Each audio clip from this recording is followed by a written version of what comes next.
guys, it's Gary. Excited to do a GaryVaynerchuk.com video for the first time with a live audience. In the little tweet up here at the store. It's a lot of fun. We're having a good time. But I wanted to talk to you guys about something that I've been thinking about forever, and I finally wanted to do a little video about it. And it's talking about sitting on assets and eyeballs. There's a company that's doing something that I think is extremely smart.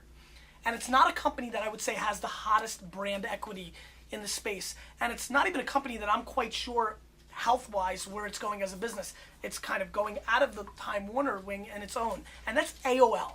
I'm sitting here today in 2009 saying, big ups to AOL, because I think you're doing something extremely smart. And I think that Yahoo and Microsoft and people like the New York Times and the whole newspaper industry and magazines as a whole and television as a whole should be copying what AOL is doing. And what AOL is doing is this.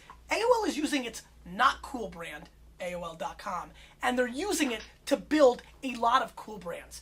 AOL has been building new platforms, little blogs out there like Asylum, like Lemon Drop, like Pop Eater, on and on and on. All these properties that AOL is building, many of them are becoming top in their niche because when people go to the AOL.com homepage, they're linking to it. And they're building up these assets that don't have the negative brand taste in their mind. And it's fucking brilliant. Because what's happening is they're going to be able to monetize that. They already have. They're selling quite a bit of ads on these other platforms, these sub-sites, these little satellites. It's almost a little bit of a Soviet Union play, a little Czechoslovakia over here, a little Hungary over here, and it's quite smart for business. I really think that Yahoo and Microsoft, with their mothership homepages, should really consider going after that, as more and more is going to become about filtering and niche and hyper-local. These guys have massive eyeballs, but they're losing them every single day.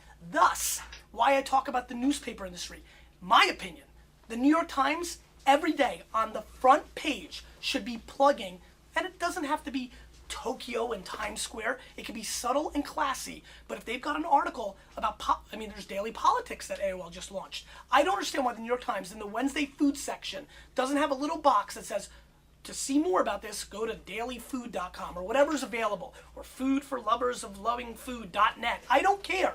What I care about is they have eyeballs, still, a lot of them. Less than they did before, and a lot less than they're gonna have. And before they just go down on this huge ship and sink, why not create all these little boats that all your sailors, your journalists, can go to and build up with fresh brand equity? What AOL is doing is extremely smart, and what I think a lot of big platforms should be doing is the same. And now I want to take it one step further.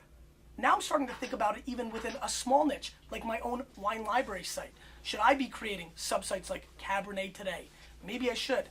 Maybe I will. And maybe you have a lot of eyeballs that are maybe kind of going in the wrong direction, or maybe you're not as happy with the brand overall, or maybe you're passionate about a niche within that global play. Use that big mothership to send eyeballs to these other islands. There's huge money going that way in the future. I promise you. I made this video so I can show it to you in 3 years and say, I told you so. I hope you're having fun with your family. Have a great day. Thank you.